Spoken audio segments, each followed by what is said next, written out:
All right, welcome back in one and all to our fantasy football podcast. We're here reporting to you for the 7th time. We got playoffs coming up this week, so we got a big episode. Yeah, we do. Yeah, we do. Are we ready? Are we ready for playoffs, boys? Oh, I'm ready. I don't know if Darrian's ready, but I'm definitely ready.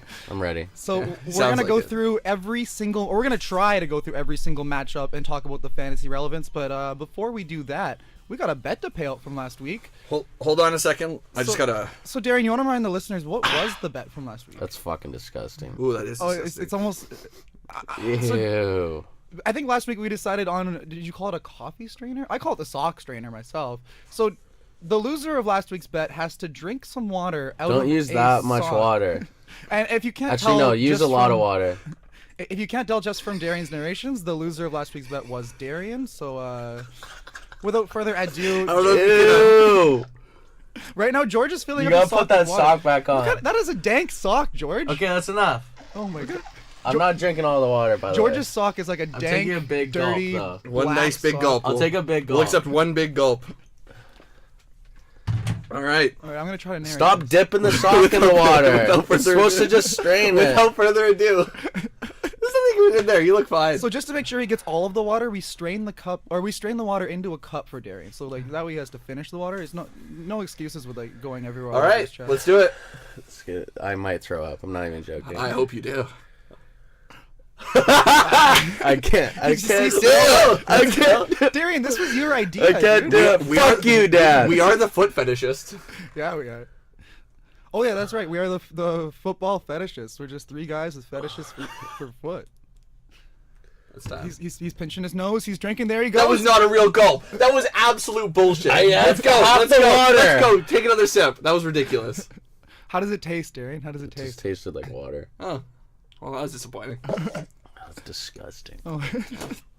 Believe me, it probably smelled nasty. I'm in another room. Let's move on. Let's get her going. All right. So without further ado, we're gonna God, move on. that's over with. We're going to break down as many of the matchups as we can, so let's get moving pretty quick here because there's 16 of them. So I'm going to go in order of Vegas odds over-under. So whatever teams have the highest over-under, we're going to start with them because it's most likely they have the best fantasy relevance, and if we need to skip some, at least it's the ones with the least fantasy relevance. So to get this started off, we're going to do Saints at Falcons. So this has a 53.5 over-under. Some news and notes for this game is that it's a Thursday night game. Mark Ingram did not practice yesterday or Tuesday, but he is probable to go as of a report this morning. Yes. George, who are your locked and loadeds for this game? Or actually, how about your locked and loadeds for the Saints? Let's just talk about the Saints. Sure. Let's make it. So we're gonna kind of separate the fantasy players for this podcast, as in what I'm calling the 100%ers, which are the guys that, unless there's some crazy reason, you're gonna be starting these guys. And that'll be for the Saints. I've got Mark Ingram, assuming he plays, Alvin Kamara, and Michael Thomas. Okay, so And you're not lock and loading Drew Brees. That does not include Drew Brees, Okay. who is my fantasy quarterback, and I'm scared of starting him this week. I agree actually. So I agree that he's not locked and loaded. And with Ingram, I actually say I don't think he's locked and loaded because with Ingram that means they're gonna be running the football more, right? Yeah. Okay, so that was actually the first question mark. Drew Brees. Darren, what do you think about starting Drew Brees against the Falcons tonight? Honestly, historically, he's played well against Atlanta. I wouldn't really take him out of the lineup for any reason. And honestly, I think with Ingram playing and their running game being so strong, I don't think it takes away from his value that much. I think, he still throws 300 and 2 touchdowns.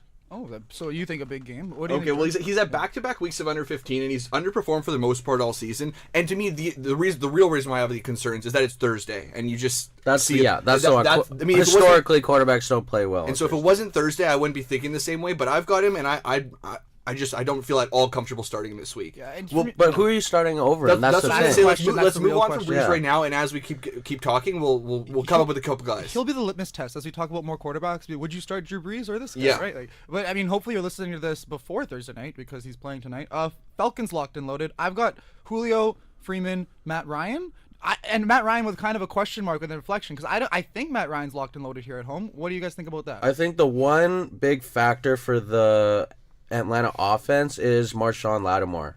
If he is playing, I believe he's supposed to play. He is. He's supposed to play. yeah. Okay, that severely downgrades Julio, and it severely downgrades Matt Ryan. And what I wasn't aware until I was doing research for this was that Ryan hasn't hit 20 points all season, not a single time in standard scoring. So I mean, I think that there aren't that many good plays that are better than him. So I think you are playing him if you have him in your team.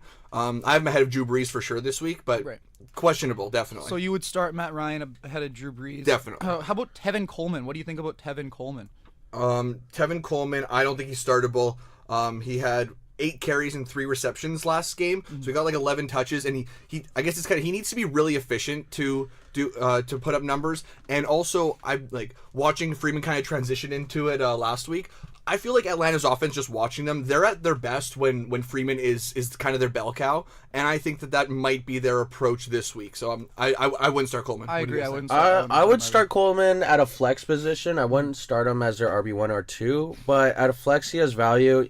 Previous the matchup against Minnesota, which is obviously a very tough matchup, he put up some serious numbers. Yes, that was with Freeman out, but he was productive, and I think he will be one of the centerpieces of their offense, especially if they don't want to give Freeman that full workload yet.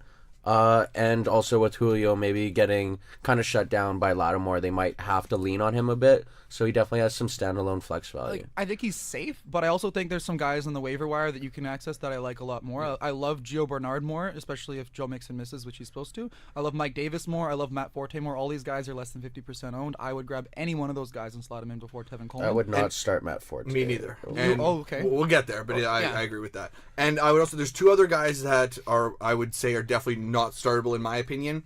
Ted Ginn, who is a guy who we've both kind of liked. You've liked him a lot more, and I finally grown on him. I've given up. But he's averaged 47 yards with no touchdowns the past 4 weeks. That's just, you can't really think to start that guy, especially on a Thursday. And anyone disagree? No, I've not only given up on him. I dropped him in the league that I had him. Like Willie Snead's getting back involved. Exactly. Brandon Coleman snaps have been going up. Like I agree, you can't start him. And then the other guy is Austin Hooper, who has kind of been like a darling on the waiver wire this year, but he hasn't hit 40 yards or had a touchdown in any of the past 3 games. So, and for a tight end with that kind of trend, I don't think you can play him again on a Thursday. If you look at Austin Hooper, the only weeks he's been good are the weeks that Sanu's been injured and Sanu's healthy. So I don't want to start Austin Hooper as long as Sanu's healthy, because Sanu takes up the middle of the field receptions. And speaking of Sanu, the last guy I kind of have on this list. Me too. He's projected as a 39th receiver this week, and I'm unsure. I kind of, because like I look at it and I wonder how the approach is going to be with Julio, and if this is kind of one of those weeks where maybe Sanu sneaks in with a touchdown and 60+ yards as that secondary option. I don't know if I'd feel comfortable starting him. He's a desperation player. But he's he's I guess if you're in a really bad spot, I think he's playable this week. He is playable. I think he's absolutely playable, and honestly, with Lattimore playing, it almost upgrades Sanu's value because of Julio gets downgraded, and you might be looking to that secondary option a lot more. Yeah, I don't know that I like him better than Marquise Goodwin on the waiver wire. Like, I like it's Goodwin. just tough because it's like there's so many. I don't know. There's so many. Well, we're just jumping around here. Let's move on to the next game. All right, the next game I got is Eagles at Rams. So this is a 49-point over under. Some news and notes on that one. Zach Ertz is in concussion protocol, and I don't think he'll play. And then we got Robert Woods, who did not practice Tuesday, Wednesday. I didn't see a report on him this morning. Yeah, there's no report on this morning even, but I know even McVay within the last few days has said that he's targeting a week 15 return. So okay. it'd be a real shock, I guess, if he played at this point. All right, so George, who do you like from the Eagles side? So my 100%ers are Wentz and Jeffrey. Me too. That's who I got as my 100%ers Okay. as well. Some question marks. I got Jay Ajayi. So Jay Ajayi's had less than 10 carries all of the last 4 weeks. Yes. In my opinion, I mean, he could get a touchdown. I just don't think he's a safe play as much as you want to lock and load him. What do you think? I basically said what you said. He had single-digit carries the past 4 weeks, and that's too risky for me. Yeah. Like, he might get a touchdown, and he's been really efficient, actually, with his carries, but the Yeah. risk is too high when you're getting single digits. Yeah, not in the first round of playoffs. You're not playing him. You need volume guys in the first round. So what about LeGarrette Blount? But that's what I was going to say. Blount is someone I actually really like this week. I'm a Rams fan. I watched all their games, and their run defense is not very good.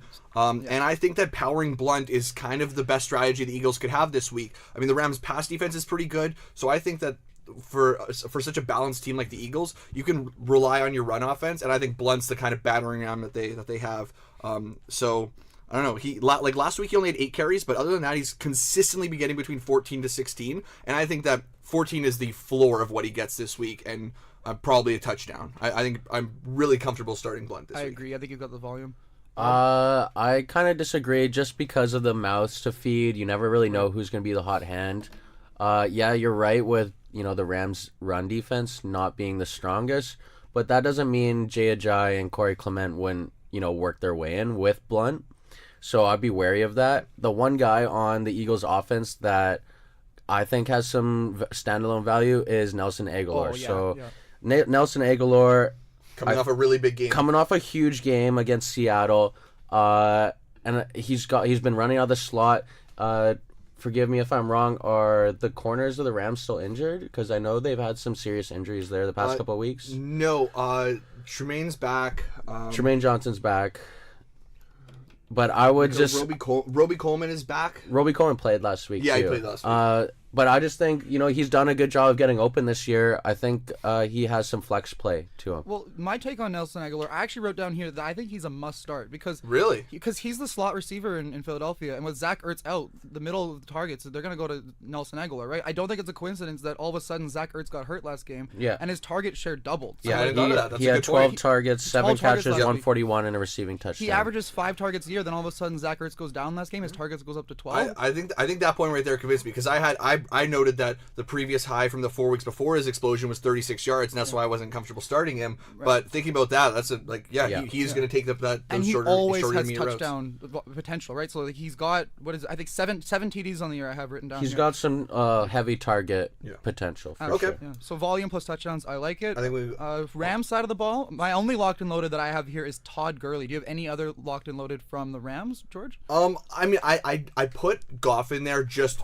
in the sense of unless there's someone really good available on the waiver wire. That's a tough matchup for him. It is a tough matchup. So I probably should have included him at 100%. You're probably right about that. Yeah. But I guess I kind of thought about it in terms of who are you starting ahead of Goff that you can pick up. Well, I mean, I just wouldn't even start him, to be honest with you. Like, he's been matchup dependent this entire season. So he puts up great. If you look at, I looked at his numbers yesterday. It's like he's been putting up great numbers against bad defenses, mediocre numbers against mediocre defenses, and terrible numbers against great defenses. I did not know that. And the Eagles are they're one of the best pass defenses in the league, so I am really afraid of Jared Goff. Who are you starting, Drew Brees or Jared Goff? I would start Drew Brees over Jared Goff, yeah. All right. I'm not excited by either one, but I would start Brees This is over a Goff. good test for the Rams team in general. They haven't won many big games this year. They did beat Jacksonville in week 6, but all their other big games, and they did beat New Orleans at home. But all the other big games, they lost against Minnesota. At the time, they won at Dallas when Dallas was good with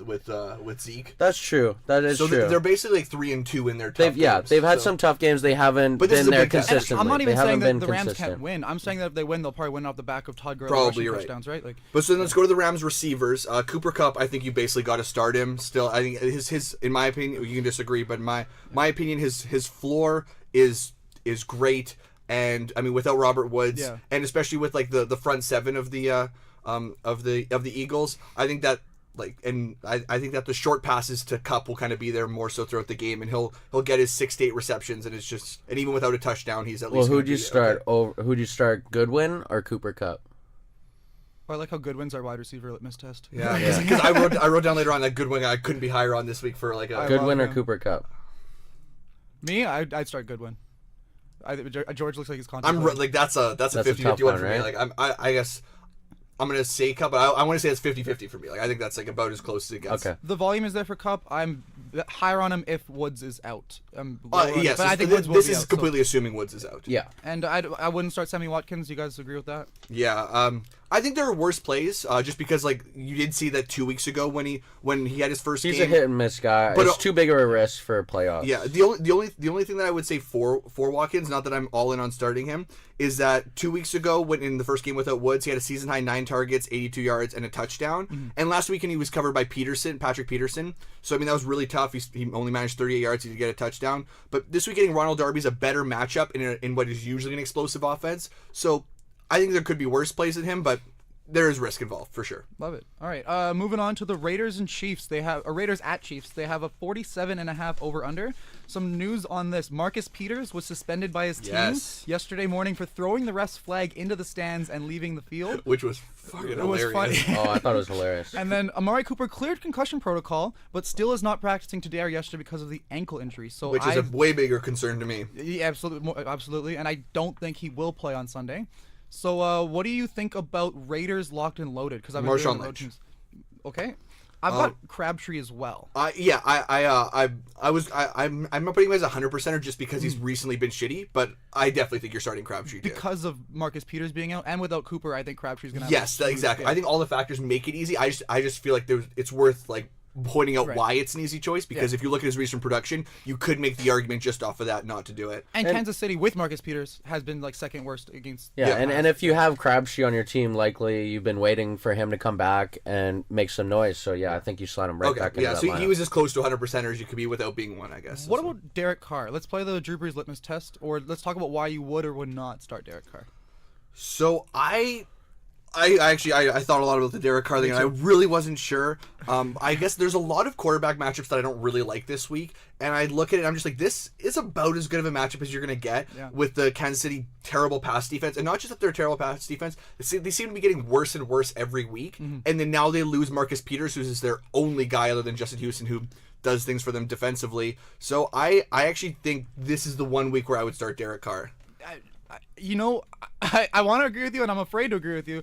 You should be afraid to start him. You should be afraid to sit him. Yeah. You should be afraid to play against him. You should just be afraid of Derek Carr. Yeah, all I agree. Around. This is a weird week for him. But Kansas City's atrocious against the pass. There's no Marcus Peters. I mean, I couldn't sit him if it was me. I couldn't do it. It's too juicy. Well, Darrian could sit him. Tell us why.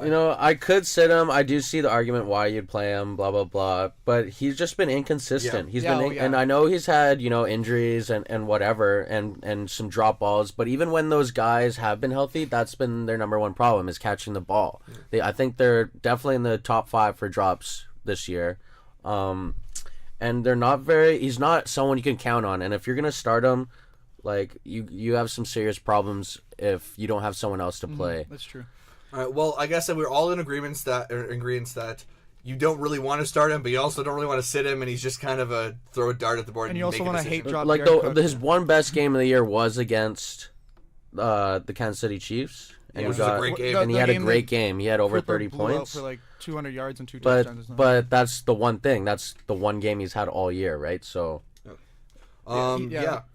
He had a pretty good game against the Jets in week 2, but you're right, he's been awful. Okay, I have a question for you, Daniel. Is Jared Cook? Is Jared Cook in the top 5 of your tight ends this week? Number 1. I almost need like sad music playing in the background of this. He's up to 11 yards the past 2 games. Great job.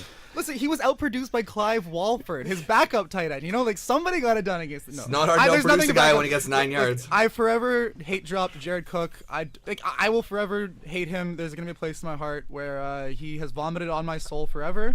And I know he was hurt early, but he came back in. He had every opportunity. What can you say? Okay, that's enough Jared Cook for one podcast. All right, I know. So I guess it's time to go, unless anyone has anything else for... Jared Cook is dead to me. Yeah. So Kansas City locked and loaded? We haven't talked about Kansas City yet. Hill and Kelsey.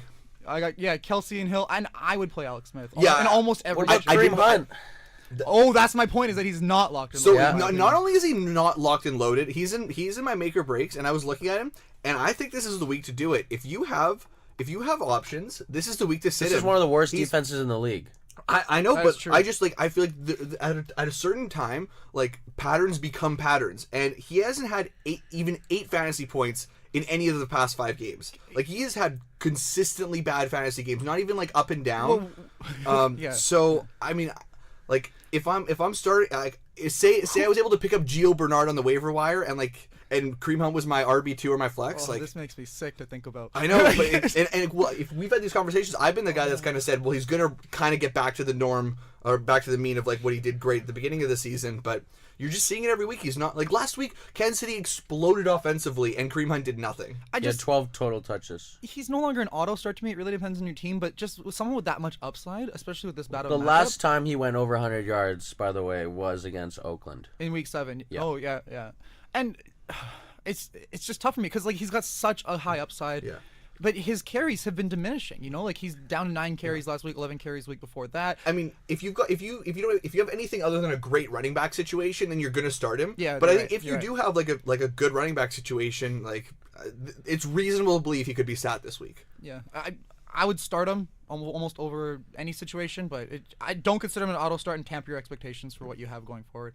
Anything else to talk about Kansas City? I think no. I Kelsey think Hill's locked and loaded. Pretty much start Alex Smith almost anywhere. Yeah, almost anywhere. He's at home against Oakland, bad defense. So we got Patriots at Dolphins up next. So 47-point over-under. Some news and notes on this game. Gronk is out with that week suspension for the Gronk smash. We got Martellus Bennett on IR. We got Chris Hogan back at practice on Wednesday and Thursday. So, I mean, I think he'll probably be back. It sounds like he's back. Like, the Thursday update is that he's going to be playing. He is playing. Okay, I didn't see that. Okay, Or, like, if not, I only knew he was practicing. He's trending to play, yeah. All right, so my locked and loaded for this are Brady, Brandon Cooks, Dion Lewis, and it pains me to say you got to start Rex Burkhead this week. I've come around. Really? Darian, I got to give you some credit, man. You were right on Burkhead a couple Rex weeks. Burkhead would be a man. good player? That was 100% okay. Darrian Matassa-Fung, and that's why football's hard. You know, sometimes you got to change your opinions on guys. That's right. Do you disagree with any of these locked and loaded? No, I think No. you got to start Burkhead, and the only guy then becomes Hogan, who I think that if he's playing and you don't have if you picked him up or you lost, like he was your wide receiver 3 when he went out, I think he's a definite play this week. Hogan is Gronk's very out. interesting. He's exactly Because Gronk's out. He's a very that's it. interesting player, and they were talking about when he was injured. You know, they were gonna bring him on slow, and they weren't gonna let him play until he was ready.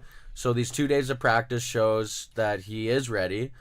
But the thing is about shoulders, you could feel fine and take one bad hit or land the wrong way, and he could be out the rest of the game. So he's got a very high risk, but his ceiling is very high. He clearly has that touchdown rapport with Brady. Gronk's out, so he's going to soak up some of those middle targets.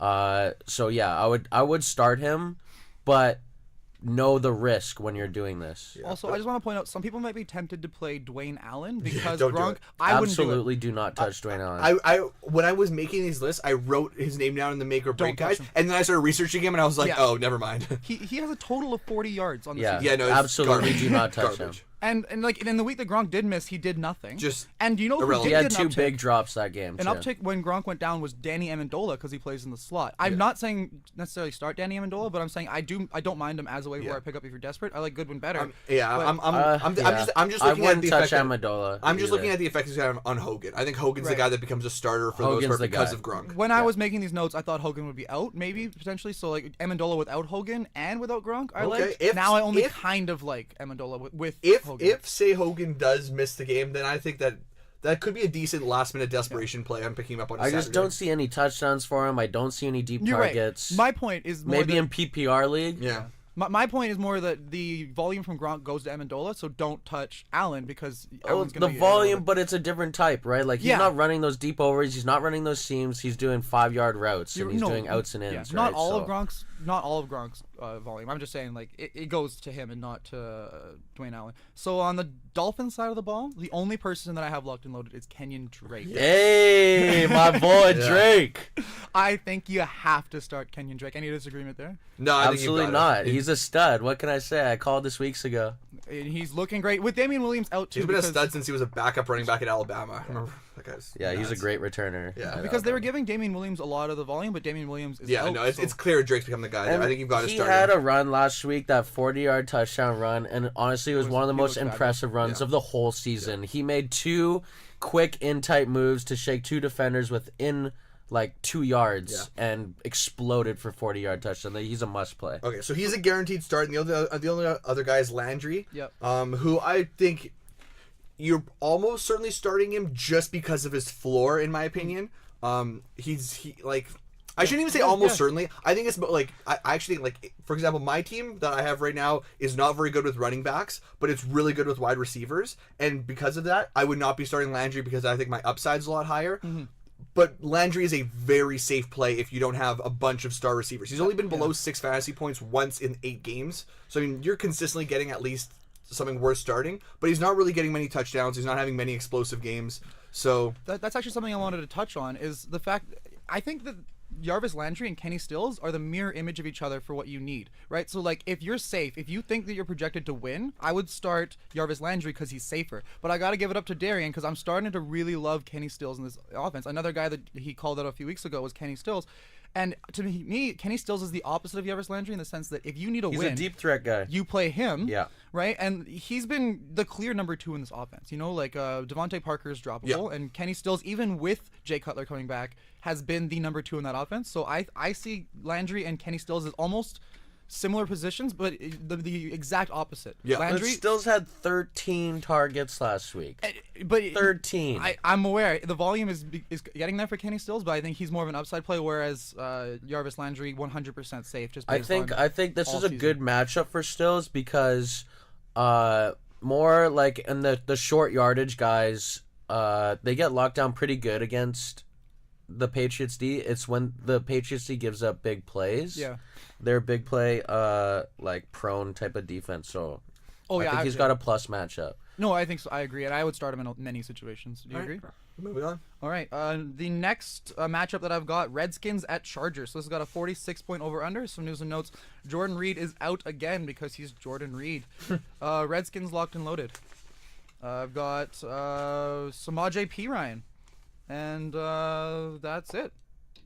That's it. What do you think, George? Yeah, I debated putting Cousins on it, and I ended up doing it. I think there are very few situations where I could find a better quarterback than Cousins this week. I kind of view him as like Alex Smith in that sense. Like, not perfect, but I think you're probably starting Kirk Cousins this week. I mean, you could, but I don't know. Chargers' pass defense has been incredible. I would start him depending on who else. Like, Drew Brees litmus test. Who would you rather have, Cousins or Brees? Cousins. I think I'd go Cousins as well, but it's close. Yeah, I mean, just if you like, even just looking at like last week, he did only have 14 points. But before that, I mean, he went 28, 25, 17. He's throwing the ball over 30 times every single game, getting at least 250 yards. I think you can pretty well rely that you're going to get like at least 15 points. Mm-hmm. And I feel like considering a lot of the bad matchups that quarterbacks are kind of showing this week, I think that he's pretty safe. I have to disagree. I got to say Drew Brees all day over this one. Just in terms of the matchup for Kirk, I think the Chargers defense is one of the hottest units in the league. They have by far the best pass rush right now, and the number one corner in Casey Hayward, who's just picking guys off left and right. Except for Josh Gordon. I think this Chargers team is heating up at the right time. I think they're gonna push for their divisional title. I agree with that. And I think this is a game they win handedly. So I would not start Kirk Cousins. That is my fear on Kirk Cousins, is that the Chargers will have the ball for a lot of the game, especially in their offense, that they start to run down the clock. That is my biggest concern for Kirk Cousins. That's my biggest concern for Crowder. That's my biggest concern for Doxson. It's a really tough matchup for Kirk. I think this pass rush is going to get after him, especially with the injuries they have on that offensive line. I just think it's not a good matchup for him. I actually don't mind the start of Josh Doxson, though. I was going to say that's a terrible start. I don't like the start of Jamison Crowder because I think Jamison Crowder will get Casey Hayward. No, Casey Hayward plays on the outside. Yeah. Crowder will play in the slot. Yeah, I think Doxson is going to do nothing. Then my apologies. I just looked at Crowder as number one, but you're right. Crowder's slot. He's had less than 30 yards in each of the past two games, and while he had touchdowns, last week until he got a garbage time touchdown, he had 9 yards. Yeah, he's a boomer bust guy. You're right. It's been back-to-back games. Touchdown dependent. Yeah, my bad. And then having a tough matchup. I think Crowder's the more reasonable start for sure. If Doxson gets Casey Hayward, don't touch him. Yeah. Okay. Yeah, that's fair. And then Vernon Davis, I wouldn't start. No, because he's just gone absolutely. That's everyone. I think that's everyone. I think it's just a tough matchup for that Redskins offense. I wouldn't really count on anyone except for Perine because they have been susceptible to the running up the middle. Yeah, Chargers run defense has been bad. So then the guys for the Chargers are Phillip Rivers, Gordon, and Allen. I put Hunter Henry on this list.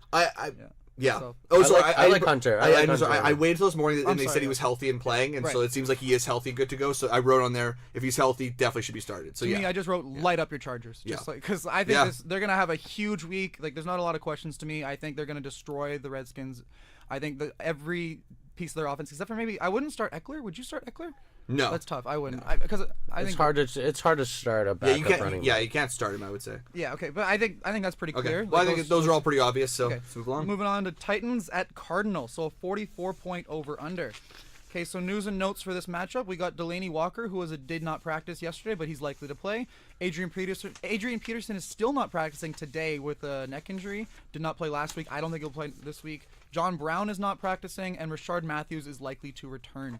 Who do you think is locked and loaded for the Titans, George? The only guy I have is Delaney Walker for both teams. For both teams? For both teams, Delaney Walker is the only guy I have. I have Larry Fitz as maybe locked and loaded on the other side. He was right on the fringe for me, too, especially looking at his recent stats. So, you could definitely make the argument. He's, right on that fringe for sure. I would be cognizant of the fact I would watch Derrick Henry. He had that one long touchdown run to end the game. But before that, he didn't have much. But it clearly is the best back there. I think DeMarco Murray does not show a lot every week. I wouldn't start him, but I'd keep an eye on him for next week's playoff matchup. If he gets all the carries, if he goes off, then I would start him next week. I definitely agree with that. And then because of that, I'm looking at it, I think neither DeMarco Murray or Derrick Henry should be started this week. And I think a lot of people will be tempted to start Derrick Henry based on his last week. And I'm exactly, saying but be careful. Yeah, and because if you look at it, he would have had a garbage fantasy day if it wasn't for that last thing. And then for DeMarco, I mean, he's only getting around 10 carries a game recently. Like, he's not getting the production or the carries needed to be a guaranteed start. So I think you're staying away from that backfield this week. Would you rather start Gio Bernard or DeMarco Murray? Oh, Gio Bernard, not even close. Yeah, Gio Bernard. I agree. Because one's a timeshare and one's 100%. What about Mike Davis? Mike Davis or DeMarco Murray? Friend in Seattle. Mike Davis. Seattle's playing Jacksonville. I'd take Davis, yeah. You know, that's so tough for me. It really depends on what I need, but I would be tempted to go Mike Davis. Davis had a really tough matchup against Philly last weekend, and he put up some decent stat line. These are the questions people are asking themselves. Yeah. Mike Davis on the waiver wire, right? No, would you rather pick up Mike Davis, slot him in over DeMarco Murray? It's hard because it depends on what your team's like. Where is DeMarco in terms of your team structure? I don't know. But I think I would slide Mike Davis in there, you know? Let's put it, okay, I think you might be right, but I think both of those are guys I wouldn't want to start. I don't want to start Mike Davis. Davis had 10 points against Philly's 31st rushing defense. That's why I would do it. Yeah. It's 100 yards against Philadelphia. I think I'm starting him over DeMarco, but that's starting him over a guy I wouldn't start, and I still don't know if I would want to be starting Mike Davis this week. Mariota has been all over the place. I wouldn't start Mariota personally. He's reliant on his rushing. That's touchdowns. exactly what I wrote down too. He got one last week, so he salvaged his fantasy day. But no, I agree. You can't bank your playoffs on a rushing touchdown. Cardinals locked and loaded. I wrote Larry Fitz. What do you think about Larry Fitzgerald? Yeah, he's as close to a locked and loaded as you're going to get. His stats he's been putting up recently are pretty great. So I think you're about right on that. Do you want to talk about Ricky Seals-Jones at all, Darren? Yes, I do. Because he's ranked 17th this week on Yahoo for production, and for tight end. For tight end, and I like him more than all 8 guys ahead of him. Whoa. I think he had 2 monster games in his first 2 games that we talked about, and then last week watching him play, he only had 44 yards on 2 of 5 targets, but he looked dangerous. Yeah. And he had the 5 targets, and he missed another a play that was just a missed connection that would have been another 30 yards. Like he's one of the few tight ends that is consistently putting himself in position to make explosive plays. And he's an X wide receiver. You can tell by his body structure, right? He's a big guy, but he is uber athletic. He's a big fast runner. And then just looking at even last week where he only had 44 yards. 44 yards, if that's if that's your floor, that's a really high floor for a streaming tight end. And I think his ceiling is through the roof. His ceiling is to win you this week for you. I was skeptical of him last week, and it's weird because last week was his worst in terms of production, but last week actually swayed me that he is legit. Yeah. You know, the fact that he got 5 targets again, whether or not, and they're looking for him every time he's out there on the field. I'm kind of swayed. I'm in on Ricky Seals. Yeah, I think just when I looked at the list, all those guys above him, I think they had lower floors and lower ceilings. So I mean, if you can pick him up this week and play him, and you don't have one of the top guys, definitely go for it. And I would just say I would sit both Adrian Peterson and Kerwin Williams. I'm not going to lie to you, and I think that's a hot take. I don't think. Yeah. Well, I think Peterson, you're not playing even if he's healthy because of his neck. My fantasy team currently is garbage. No, not garbage. My running backs are garbage. Hey, I started Kerwin Williams last week and won my week by a lot because I had AP and I just needed a last minute switch. Yeah, but I look at I missed out on both on Gio and on Mike Davis. No, on Peyton Barber this week. And Davis is already picked up. Doug Martin playing, by the way. What? He was announced. No, but I'm saying my 2 top targets I missed out on. Okay. And basically I had nothing. I have no RB2 essentially, and he's owned in 5% of leagues. Kerwin Williams is a guy I might pick up and play as just in the sense of he's at the very least going to be a guy that's going to get touches to be a player. He's not someone you should want to be starting. Absolutely. But he's a great in terms of pure desperation. He's the guy on the waiver wire that should be available if you really, really need someone. But grab Mike Davis over him in my opinion. I'm specifically talking this as last ditch, which is my current situation. All right, we got to move on. Or we should probably be speeding it up a little bit. We got Ravens at Steelers 43.5 point over under. News and notes, we got Juju Smith-Schuster out with a suspension. We got star cornerback Jimmy Smith out for the rest of the season on the Baltimore side. Who do we feel about the Steelers locked and loaded? The usual suspects? Okay, let's. I think we can make this game pretty quick. You got Bell, Brown, and Ben. I think you're probably playing this week. Well, you're playing Ben? I mean, I just don't like quarterback matchups this week. I don't either, and this is a tough one for him. Yeah, it is a tough one for. I'm looking at this week, and I think there's not many guys that I'm wanting to play Asking for a friend. Ben Roethlisberger at home against Baltimore or Josh McCown on the road against Denver? Asking for a friend, of course. Oh, So well, we're- you take Ben at home there. I'm afraid. My friend is afraid. Just to be clear, the what I said we're gonna get to it, but my fear, I'm thinking about not playing Drew Brees this week and picking up McCown to play. I'm That stressed. is I way can't too sleep. extreme. I mean, I my think that's friend can't way sleep. too extreme. Look at McCown's stats. McCown has been Unreal. solid. Denver's garbage. Unreal. Denver's been is number. awful. You know what? Let's wait till we get Denver's there. offense is okay. horrible, but I still think their defense can show up in a game like that. You mean the defense that's given up the passing defense. A passing the defense. passing defense that's given up the most touchdowns in the air. You know, I'm out of sliding every this team in on the next. season. I'm sliding this in next so that we can get back to this debate right Okay, away. But so let's finish this one up quickly then. I've got Brown and Bell, but I really want to start Big Ben in my matchup. Martavis Bryant's a sneaky start without Juju. So that's the one. Okay, so and then Alex Collins is the start for Baltimore. Absolutely, yeah. And then and Mike Wallace has produced a little bit the last 2 weeks. I think he's too boomer bust to be especially against the Steelers. to be comfortable starting. So probably not him. And then Martavis is the only other guy. And I think that this is the week where if you're going to start him, I mean, he's gone 6 targets, 4 catches, 40 yards each the last 2 games. One of them with a touchdown. And I mean, I like him a lot if you're looking for boom because with Juju out, he's the number 2 guy. But also the Ravens have to be looking at it and saying we're not going to be beaten by Brown. Brown's worst game of the season was a 34-yard output last time against the Ravens, and like I just think that that's gonna be their approach this week, and like Martavis could have a really big week. And let's not forget Jimmy Smith is out. You know that's gonna mess up all their corners. You know, like without Jimmy Smith, it's gonna shift that entire defense. Who knows? You know, Big Ben's at home. Martavis Bryant could end up getting. So take away from this is Martavis is the one guy you should maybe look to start, but otherwise I think everything's pretty much we know. All right, so like I said, we're gonna slide in the Jets and Broncos. So that was a bit further down the list. But we're gonna do that right now. So Jets at Broncos, we got a 41-point over/under. News from this game: Matt Forte was not practicing. It's just a rest. I think he'll play. I think it's just old legs that they're resting. Jets locked and loaded. I wrote nobody. Yeah. The only locked and load I had all for everything was Robbie Anderson, Right. Because he's been producing just so incredibly. But he got a little bit of a hamstring injury today. And Aqib Talib, I'm afraid of. I mean I realize that, but he's just done it for so many consecutive games. It'll be Aqib and Chris Harris trading off on him. Yeah. I think you must play him if you have him just Yeah. because of his production. But I would be wary of what type of numbers he could put up. Like this is a tough matchup, but I think there's no way you can sit someone who's consistently produced for this many weeks in a row. Do you think Aqib watches Anderson more or Curse more, Darrian? I think they'll play their side. Yeah. So Yeah. I think it'll be both. I think there won't be a special matchup. I think they'll just play the field. Fair. Okay, and then let's get back into it. Let's talk about Josh McCown. He's been a stud this year, actually. So I don't have his numbers. So up. my argument is, I think this Denver and statistics will be on Georgia's side here. Absolutely. I just think in the situation itself, I think Denver, really embarrassed themselves last week against Miami, and they still have some really studly players on this defense that I think may take this game to stand up and be like, we're still that defense.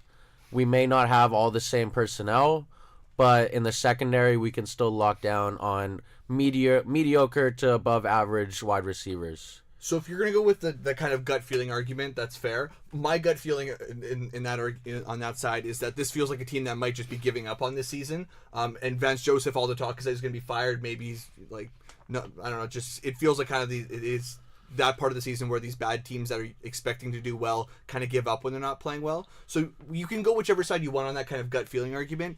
But then at the end of the day, the stats do kind of show that they have given up the number 1 most touchdowns all season in the air. And Josh McCown, the last 2 games, he's thrown the ball 36 times in each games, thrown for over 300 yards, had 3 passing touchdowns 2 games ago. Last game he had a passing touchdown and a rushing touchdown. He had 2 rushing touchdowns. He's played well. He's played very well. He's playing incredibly with a ton of confidence. I love watching the Jets right now. They're they're this team fun. that they know everyone thinks they're supposed to be terrible, and they're just playing hard. And I mean, I think McCown is playing with more confidence than he has his whole career, and I definitely think that he is the best streamable option of the guy that's almost. So I certainly should gonna tell be my available. friend George says McCown, Darrian says Big Ben. Is that accurate? Yes. So my friend should keep losing sleep every night. That's I say- exactly what I should do. I just really feel like this is one of those trap games for the Jets in general. You could be right. You could be right. I actually don't mind Matt Forte in this game. You guys said you don't like Forte at all, but Forte, Yeah, I'd rather go with Powell if it's. I would go with I would Powell. go Forte. I would go and with here's Powell. why. Forte outproduced Powell on less carries last week and outproduced him in the passing game. He had 15 carries for 58 yards and 3 receptions for 33 yards and a touchdown. This was Forte's first game being almost fully healthy. I mean, he's Forte, he's never fully healthy. But being 37% owned, I think you can do worse than a guy who just rushed for 15 times last season in a so-called timeshare. He was more efficient he had more yards on less carries. I think Matt Forte could be actually a good sleeper pick. See, I would lean more towards Powell, but I think neither of them are startable. Oh, that's fair. That's fair. If you're in Dumpsville, like he's just a waiver wire pickup. Speaking of not startable, though, let's go to the Broncos? The Broncos receivers. Or I just wrote Broncos locked and loaded. Nobody. Yeah, nobody. Yeah. I mean, you got Demarius Thomas. He's had 18 targets the past 2 weeks. Sounds great, doesn't it? It sounds awesome. Total doesn't it? 45 yards on those 18 targets He had, in 2 games. 2 receptions on how many? I don't remember. It was like 2 receptions on like. I didn't write the number of receptions. I wrote 18 targets, 45 total yards in 2 weeks. 2 receptions. 2 receptions on 10 targets. But Yeah, wait, right here. Emmanuel Sanders one-ups him with 21 targets over the past 3 weeks Oh my God. and 35 total yards. So these are both guys that are projected in the top 30 of receivers, but I don't see how that's possible. Neither of them should be started at all. Neither of them have any value. Their quarterback play is some of the worst in the league. Yeah, I think their offense is just in shambles, and you should not be starting. Who either is of the those worst guys. quarterback in Denver? Like, I mean, we could play who's the best, but it's more fun to play who's the Yeah. worst. I say Brock Osweiler. I say Paxton Lynch. I feel Paxton like Lynch- I feel like this might be just Lynch a is- massive bust. Yeah, he is he might not even be in the league next year. Yeah. And that's a tough debate. Like, It is. like we can't play that kind You of could game. be But we arguing all the worst agree, 3 quarterbacks in the league. sit your Denver. Do you play their defense? No. I think. I mean, I agree. Well, you would. I wouldn't tough. play them. I'm just saying it's a bad matchup for the New York Kinda, Jets. it's a bit safer. But I think it's kind of safe, but I don't expect anything big Yeah. from it.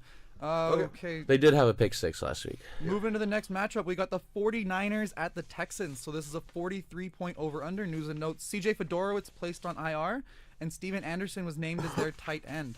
So how do we feel about the 49ers? For Locked and Loaded, I've got Carlos Hyde. Any other Locked and Loadeds on the 49ers? I've only got Carlos Hyde as well, and then I think we are all in agreement that if you got Marquise Goodwin, you should be starting him. I think he's a solid start as a W wide receiver 2 or a flex play. I think he's got a lot of value. Him and Garoppolo. Well, yeah. They got some rapport. He had over 10 targets. Am I correct? No, last week? he had 8 Oh, targets. he had 8 targets all and he 8 of caught Yeah. for exactly 99 yards. And he's known as a speed guy, and he didn't have 1 reception over 20 yards. No, like, that so just demonstrates he's the got some rapport that- I PPR think he value caught as well. 6 Some last absolute PPR value. I think he caught 6 of 8 last week. No, Like, he Oh, did no, 8 of 8. 8 of 8. He 8 of 8. ate 8? Yeah, he Yeah, caught 8 of What? 8. Well, I wrote down 6. I'm sorry. 8 of No. 8 for 99. I remember because it blew me away when I saw it. Yeah. You're right. 6 targets was the game before that. I just misread my own notes. Yeah, so we went 8 of Okay. 8 for 99 yards, and then you got to think, especially now that probably all week he's been realizing that he's his guy. He's probably going to look for him deep threats. Like, I mean, I think Goodwin is one of those guys who you might be able to pick up last week and could win you this week. Like, And I think he's the really Texans play him last week. I defense, loved it. although very good against the run, they struggle in the pass, especially against speedy wide receivers. All their corners are not fast guys, and they've been having trouble with those deep threat guys. We should move on pretty Move on to soon, the- but yeah. I would say I would like to point out if I had any balls whatsoever, I would say Jimmy G is a sleeper start this week, but I don't, so I'm not going to say it. But I think you just did. I think you just said it on Yeah. air. Jimmy G. So I just want the listeners to know George endorses Jimmy Garoppolo, and he will bet his nutsack on it. I endorse him. I like him. I like this week, and I think we can move on from Houston because I think they have no make or breakers, Whoa. and then Hopkins and Miller are their 2 starters. Yes. Well, okay, Steven Anderson. I want to talk about Steven Anderson. Oh, okay. All right, go ahead. I picked up Steven Anderson in one of my leagues, and sorry, my friend picked up Steven Anderson in one of his leagues, Yeah. and he's losing sleep over starting Steven Anderson or Greg Olson, and like he's because that's a 14-person league, and there's nobody on the waiver wire. We don't have to talk about that, but I just want to talk about my friend's. I think he's got volume. I know he's got volume. Who, Anderson or Olson? Yeah, Anderson. I agree. Yeah. And I think that with Fedorowicz on IR, like I think this could be a really good play on the Houston side of the ball. You know, like, The quality of throws might not be the best, but if he's Tom getting Savage. 12 targets, he's getting 12 targets. Definitely reasonable. I think you could do worse. Yeah. Cowboys at Giants. We got a 41.5-point over under. News and notes. Sterling Shepard did not practice on Wednesday with a hamstring injury. But I still think he will play. Cowboys locked and loaded. So on the road side of the game, because we've been starting with the road every time, I've got Alfred Morris and Dez Bryant as my locked and loaded. Do you agree or disagree? I have Alfred Morris, and I don't have Dez, but I have him on the very upper echelon of make or breakers. I just think if you have Dez Bryant, you're probably starting Dez Bryant. It's so tough, you know. Like if you have him, like who else? I just think I think there are a decent amount of teams like that, like because there's been a lot of like kind of receivers that have like come out of nowhere. Mm-hmm. Like I feel like there's a decent chance like you could have Des Bryant also say have Robbie Anderson and Marquise Goodwin. I would start Kenny Stills. I would start Marquise Goodwin. I would start these guys over Des. I wouldn't start Kenny Stills, but I think there are a lot of guys that It's the Giants, Darren. It's the Giants, Without and Janoris Janoris Jenkins Without him. historically has absolutely locked down Des. But he's not. Janoris Jenkins isn't playing. Is he not playing? He's out, isn't he? I'm fairly certain Janoris Jenkins is out this week.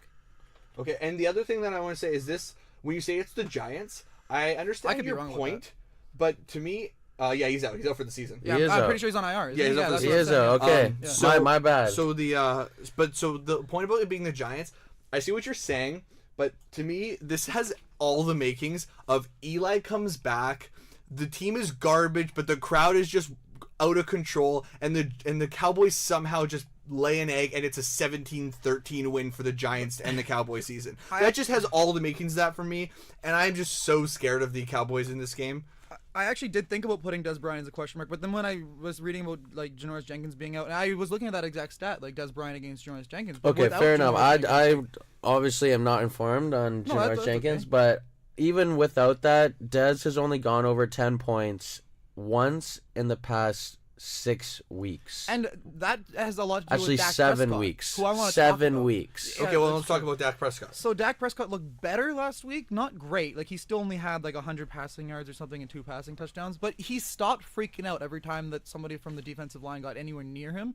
So I mean, I think Dak is turning it around. I don't think he's startable because how can you? It's the playoffs. When he Like, hasn't don't hit get 200 cute. yards in the past 4 weeks, yeah. Yeah, you can't. But I do see Dak Prescott starting to turn it around. So Des Bryant is just too much of a talent for me to leave on my bench. If I cannot lose with Des Bryant on my bench, I'm sorry. Like, I see what you're saying. I just think this week the factors of this being basically an elimination game for the Cowboys. It's in New York with Eli coming back after this entire shit show. I think it just has all the makings of the weirdest game, and I don't trust anyone basically. I think the only one I trust in that game is Alfred Morris. and then Evan Ingram on the side for Evan Ingram. for the Giants. Oh yeah, so Giants locked and loaded. I got Evan Ingram and Sterling Shepard with a question mark. I don't Did have he him as play? locked and loaded at all. I have him as a guy you're probably starting. Especially if he's coming, Shepard? he's questionable with an injury, right? So even Right. if he does play, they're hopeful he suits up. So how effective would he be? But I mean, in weeks 9 and 10 with Eli, he got 9 targets and 13 targets. And I'm like, who else is I'm he talking on about pass his to? health. Oh, Just straight up his health. And I'm saying even without results, I think he's someone you're probably starting, but I can't put him as 100% because if you've got really good receivers, it's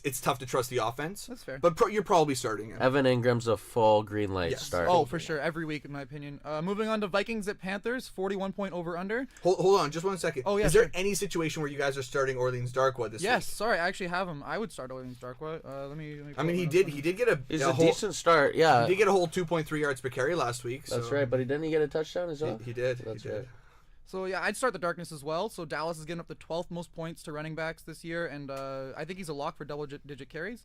I think he's safe. I think he's got a safe 60 He's got a yards. safe floor. Yeah. Not I mean, the I don't highest see- ceiling. I don't see how he's it's safe. what we've But said I don't about see him how- all I don't- year. I don't see how he's safe when last week he went 14 for 32. If he didn't get a touchdown, like Yeah. he's averaging 2.5 yards a carry. It doesn't matter if he gets 20 carries, like he'll still probably get less than 50 yards. If he doesn't get a touchdown, he's a waste. Like I think you really got to try to avoid starting him. Darkwood I or would be Davis? starting him in my team because I have garbage running backs, but I think you got to be trying to avoid this starting. But him. I just think the matchup is okay. You The Dallas matchup's is okay. 12th, Yeah, I 12th. think he's got a safe floor. Okay, moving on to Vikings at Panthers. So the 41 point over under. Greg Olsen is practicing in full. He's expected to play. Jonathan Stewart did not practice Wednesday with a foot injury, but is likely to play. Vikings locked and loaded. I wrote Latavius Murray. I did not write Adam Thielen. What do you think about that? I think that's crazy. Okay. I mean, I didn't even really look up the stats because I'll look it up now. But Thielen's just been so incredible this year. I could not imagine a situation where I'm sitting him. Give me your reasoning. Okay, I would play him too. I just think that last week probably... Actually, sorry, I wrote here that last week probably scares Thielen. Only has 5 targets, 4 receptions, 51 yards. And actually, I would start him in almost all situations. I just didn't write him down as like a full-on locked and loaded. I think he's an upper echelon play. I think he's safe. I see a lot of this game where they're passing short passes to Adam Thielen to cut down the clock, as well as a lot of runs to Latavius I mean, Murray. just look like that. It was one bad game, but like I think he's reached a point where it's like, say, AJ Green has a bad game, you're still going to start him. Like he's consistently That's fair. produced to the point this season where if his name wasn't Adam Thielen, if he was drafted earlier, and maybe if he wasn't white, I don't even know why. I don't even know why we're talking Yeah, about this. that's what I want. He's I a think starter. he's a starter. Okay, I agree. He's a starter. I just think don't be afraid Fredo last week. I think that was the note I was making why I didn't put him in as the locked and loaded, because maybe he's not locked and loaded. Everybody's brain. The end zone reindeer, Kyle Rudolph. He's been pretty good. What do you think about him? Oh, I mean, I think Start him. No, 3 he's a touchdowns starter. last 2 games. I think he's a It's starter. a tough matchup because they got some great linebackers, but But at this point, if you have him, you play him. Yeah, if you've got him, you're not carrying a second tight end, so you're probably playing him. No, well, My Dan is friend probably 'cause is. he's crazy, but chances are you're probably got him. My friend might have picked up Cameron Brate and is thinking about starting Cameron. Oh, Brate. Cameron Brate's my other guy for this week too. That's my friend is having a tough time. Okay, Okay. well. Stefan Diggs. How do you think about him? Diggs, I didn't realize how bad he's been doing since he came back from injury. He's been only pretty averaged bad. 47 yards per game and 1 touchdown in those 5 games. I mean, that's a lot of 5 weeks is enough of a sample size as we've watched Thielen kind of go through the roof outside of last week. I feel like if he's one of the guys you've relied on starting and you have to start, sure. But all these kind of waiver wire guys. We're talking about Funchess, sorry? No, we're Diggs. talking about Diggs, who has Diggs, only averaged yeah. 47 yards per game the past 5, 1 touchdown. Yeah, Although I don't Funchess think he's is- touchable. I mean, I would wouldn't say play him. you might be desperate because you might have been relied on him. But if you have picked up any of these waiver wire guys we've talked about, I think those are all better starts. I think than our Diggs waiver this wire week. guys are definitely startable over him. Locked and loaded for the Panthers. I've got Christian McCaffrey. Do you have Yep. anybody else? Nope. Yep. Nope. No one else. I got no one else is locked and loaded. Oh, Nope, just I Christian put, McCaffrey I put for me. Funchess. I think if you've got Funchess, you're playing him this week. That's a In most situations, that's tough. I know it is Xavier tough. Rhodes, I though. know it is You know, tough, yeah. but I Like think Xavier Rhodes, he's the only receiver, and so Xavier Rhodes literally That's will why. be on him 99% of the game. That's exactly why I don't And have he him. is the number one, in my eyes, the number 1 corner this year. And last week, Devin Funchess got all of his points in garbage time. He had disappeared for the first He 2 did, quarters. but I gotta say, his touchdown was quite impressive. It was impressive. It but was very It impressive. scares me how little Cam Newton was looking for him in the first 3 quarters of the game. It was kind of, especially compared to the weeks prior. Yeah. It was more of a game And script with Greg kind of Olsen thing that happened. back, does Greg Olsen come into his targets? Because Greg Olsen didn't play a couple weeks ago because of the artificial turf. Now they got a 3-game homestand at Carolina, so I think Greg Olsen will play. I think Greg Olsen will get targets. If he does play, I think it only helps Funchess. It helps spread the middle of the field and pushes the safeties a little bit off of him. Okay. And because it keeps them more centered. But even with that, they don't double cover when they have Xavier Rhodes. So yeah, that's fair. It's a tough one. I think that's fair. Yeah. Based on just you guys saying your points, I'm willing to downgrade him to a. We got to talk You're- about Cam. Right? Yeah, I think he's close to 100% again this week. I think that this is kind of one of those weeks where he might end up. They might let him loose running the ball, kind of thing. One of Definitely. those weeks where you don't where if you are a Panthers fan, you're scared because he might take hits. But I feel like their path to winning this game, which is in a close to a must-win it's their game. path to winning almost all their Yeah. games. Is using Cam as a running and we're back. at week 14. They're in the playoff hunt. This just Yeah. feels like one of those where they're I going to be like, look, Cam, you win us this game however you can. We don't care I think about your body. You probably have to start him. I just hate all quarterback matchups. And Yeah. I think Minnesota's going to Yeah, so I just if you have Cam, you're starting him this week. I think Yeah. even in a bad matchup. All right, are we ready to move on to the next matchup for that one? Because we are Yep. pretty Yeah, let's go. going huge on time. We got Packers at Broncos, so 40.5 point over under. Locked and loaded on the Packers side of the ball. I've got Jamal Williams. Wait, Packers and Packers at Browns. Sorry, Browns. I can't read right now. Packers at Browns. My sincerest apologies. I got Jamal Williams as a locked and loaded on the Packers side of the ball. No real news or notes. I don't have him as a locked and loaded. Mm-hmm. I have him as someone you're probably going to start, but I do have some concerns. I actually think that for the most part, Devontae Adams is locked and loaded. Last week he did only have 42 yards, which has been his worst output basically since Huntley's become quarterback. Yeah. But that is the worst output he's had Yeah, since Huntley's become quarterback. I think he's consistently been the only guy getting any sort of yards. That was a favorable matchup for him, and he did nothing. It was Tampa Bay. Yeah. So it's tough to play him coming off a game like that. And I wrote him as questionable. I see both sides, but I also wrote it's Cleveland. I mean, Cleveland's been not bad against the pass, but it's Cleveland. I feel like if you have Devontae Adams, just based on his production minus last week, I think you almost have to start. Yeah, I think so too. Yeah. Jamal Williams, though, averaging 20 carries last 3 weeks. I mean, I know Aaron Jones getting back in. Last week, Aaron Jones had 1 carry, though. Yeah. But what I would say is that was also his first week coming back from an MCL Yeah. sprain. Yeah. So he's probably, if not 100%. I think it'll be more of a timeshare this week. Yeah, so that's what I would say. I think Jamal Williams is someone who if I think my team is worse than the team I'm playing, usually we go wide receivers with the boomer bust. But I think he's like a boomer bust in the sense that like he could go like last week where he had 20 plus carries, 100 plus yards, a touchdown or two. But say he goes out and sluggish to start, like Aaron Jones, I think is definitely the more talented of the two backs from watching the Packers all season. And so I think it's reasonable to believe that they could end up turning it more over to Jones in the second half, and so there's risk involved. But I do think he's a good start, just definitely not a guaranteed start. Transitioning to Cleveland, would you start the Green Bay defense? Because a lot of people are seeing them on the waiver wire as juicy because they're playing Cleveland. What do you think about the Green Bay defense? Because, over-under on Josh Gordon touchdowns. That's a tough one. I don't feel confident enough in the Green Bay Packers pass defense to shut down Josh Gordon. That's my point. And Exactly. Corey Coleman enough to play them. I agree. And I think the way the game is going to kind of play out, both of them have pretty stinky offenses, so I think it's going to be a very defensive game. And, a couple big plays in the Cleveland passing offense will get them their fantasy points.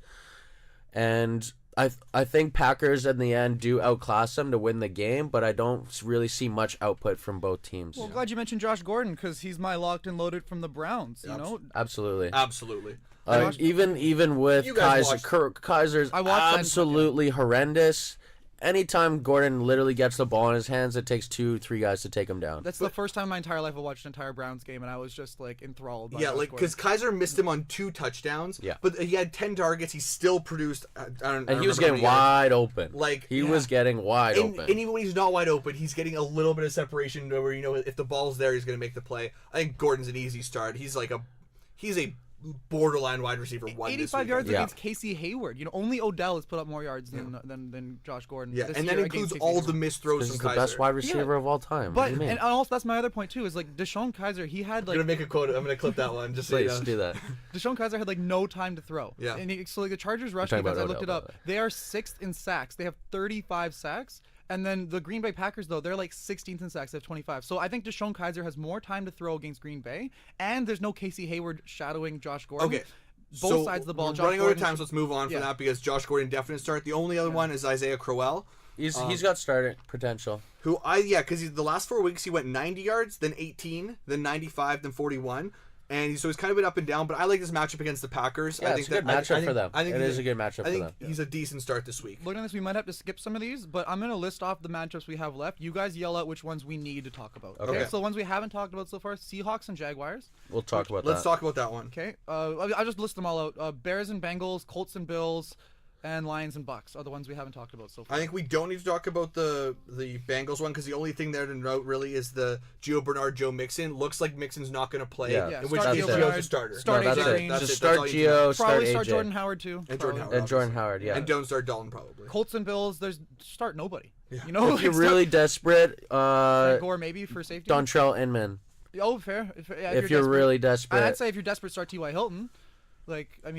Yeah, but don't if you. Well, like Inman is like a free agent guy. That you can and go, Hilton, you can go Tre'Davious might miss. If White misses, I'm okay with Hilton. If White. So plays, yeah, I'm we can not skip okay. those. We skip that one. Skip Lions and Bucks, or maybe if we have time, because Lions and Bucks. Okay, let's do Seattle, Jacksonville right now. Yeah. Sweet.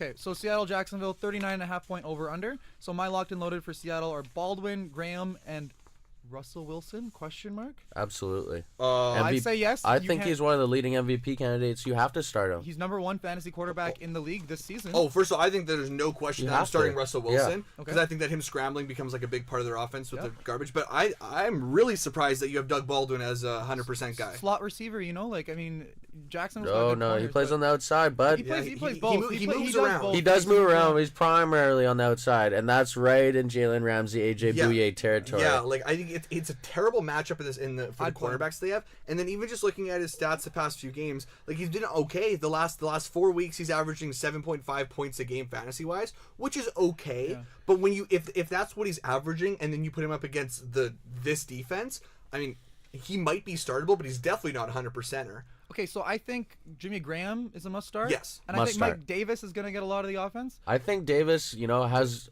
wide receiver, running back 2 potential this week. Absolutely. I'm a little lower on you guys than him, but I mean, I guess he passes the eye test, and he did very well against a tough Philly D last week. All right, I would start Baldwin. I'm not high on Baldwin, but I would start him. Would you guys start Marquise Goodwin over him? Yes. That's tough. That's I tough. would, if I had some balls, I would do that. I would go after Goodwin. Personally, I'm expecting double-digit points from Goodwin this week. And I am too. Not from Baldwin. I'll tell my friend who has Doug Baldwin and Marcus Goodwin on his bench. No, I agree with George. Do you at all expect him to get double digits when he's averaging far less than that, and he's going up against the toughest matchup in fantasy? I wouldn't judge it. I would be scared as all hell to do it. Yeah. Anything else you want to talk about the Seattle side of the ball? Start Russell Wilson. I think you go down swinging with your You stud, have even if he to. has a bad I time. mean, I think He's a must play. And he's safe enough with his rushing yardage. Absolutely. That's it. So Jaguar side of the ball, I got Fournette locked and loaded. Yeah, that's it. Yeah. Okay. Marquise Lee is not too bad of a play. No, he's not. Why isn't there a U play. in your name, Marquise? It bothers me. Marquise Goodwin has a U in his name. Marquise Lee doesn't. That's about my only note on him. Well, my note on him is that he basically had the same stat line as Westbrook last week, other than the fact that Lee got the touchdown for the most part. And I don't know what to make of those two guys, because it seems like he's got better chemistry with Lee, but Westbrook has the talent, and I just don't know which one is the better player right now. Arguably, Lee had his best game as a pro. I would say, just in terms of what he was doing on the field. They're definitely that offense is trending in the right direction, and I think both of them have value if you're looking for someone. And I would start Lee over Westbrook at this point, just because Westbrook hasn't had that breakout game yet, and Lee has a safer floor. Yeah, I guess both of them are guys where I could start them and I wouldn't feel comfortable. Mm-hmm. Like they're right. Both of them are right on that kind of edge for me. They're on the cusp of getting started. All right, so what about your boy Blake Bortles? You starting against the Seahawks defense? my friend has both Blake Bortles and Jameis Winston, and my friend is starting Jameis Winston this week. So do we want to talk about the Bucs and the Lions? Just to see if my friend is making the right decision, because that friend is in a 14-person league and there's no quarterbacks available. Okay, so we'll finish off on that game. Okay, Lions and Bucs. No real news. There is actually no over/under for this game yet because Matt Stafford's hand. So, actually, there is news. Doug Martin is supposed to play, and Matt Stafford's hand is not broken, but supposedly it's not an insignificant injury, says Roto World. So I have locked and loaded Tate and Marvin Jones on the Detroit side of the ball. But that's questionable based on Matt Stafford. I did not put it as But it's Tampa Bay with them. Yeah, I mean, the Stafford thing's a concern. I think that you almost certainly are starting Tate. He has only averaged 36 yards a game the past 3, but I do still think you have to start him. Mm-hmm. Jones, I think, is more of a guaranteed start because he's been a monster recently. Yeah. I think just when you he's gone 85, 109, and then 90 with 3 touchdowns the last 3 games.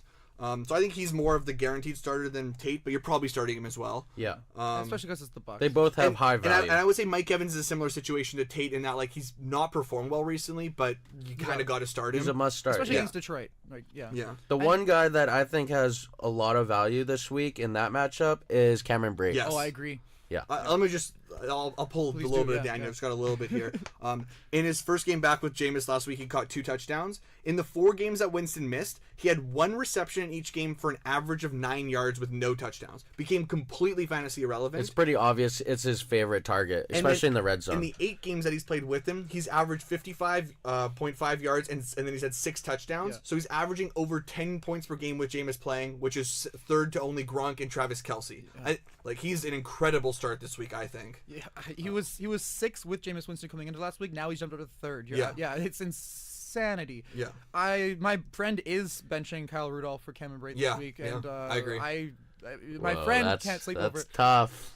Of course, it's tough. That's a tough fantasy one. football. I think, but in terms of I just think the ceiling better is, matchup. and I mean the ceiling is just he's like 2 touchdowns all the time with Cameron Brate. And Detroit has not been good. Jameis Winston, what do you think about him? My friend also can't sleep over Jameis Winston versus Blake Bortles. I don't like him. I'm definitely starting Josh McCown if I can get my hands on him. Can't. Not in that league. You can't. That league is nobody. There's the next best player on the waiver wire is Deshaun Kaiser for that league. There's nobody. I don't know. I mean, I don't like it. I guess you're starting him over Bortles, but unless you're in that specific situation, I really can't imagine. I disagree. I think Jameis Winston could be top 12 quarterback this week. Wow. Detroit has not been great against the pass. If Matt Stafford truly his hand isn't that great, then I think he's going to have the ball a lot. I don't know. I think Jameis Winston gets back to form. I think he targets Mike Evans more, and Cameron Brate gives him probably a touchdown. We'll see. Okay, well, just noting on since Doug Martin's playing, I'm staying away from that running back situation. Yes, me too. I would have really liked Barber if he was on his own, but I think he's better than Martin. And so because of that, I feel like it's gonna be a timeshare because Martin's the incumbent, and I just don't like it at all. I don't think you can trust either one of them. I agree. Yeah, I wouldn't start either one. Next week, we're going to be doing a boot shoot. So the loser of next week's bet has to chug a beer out of the winner's shoe. So the loser of next week's bet has to chug a beer out of the winner's shoe. And the loser will be determined based off of our teams that we drafted last week. So whichever team comes in last this week, once again, will be losing the bet. Well, I think that's it for this week. Thank you all for coming in and listening to us. This has been a longer than a normal podcast, but we needed it to be. We hope you're primed for week 14. We hope you're primed for week 14. Good luck. And beyond. Yeah, good luck, everybody, and thank you for listening. Go get that money. Start Blake Bortles. Maybe week 15, 16, not 14. Let's point that out. All right, goodbye, everybody.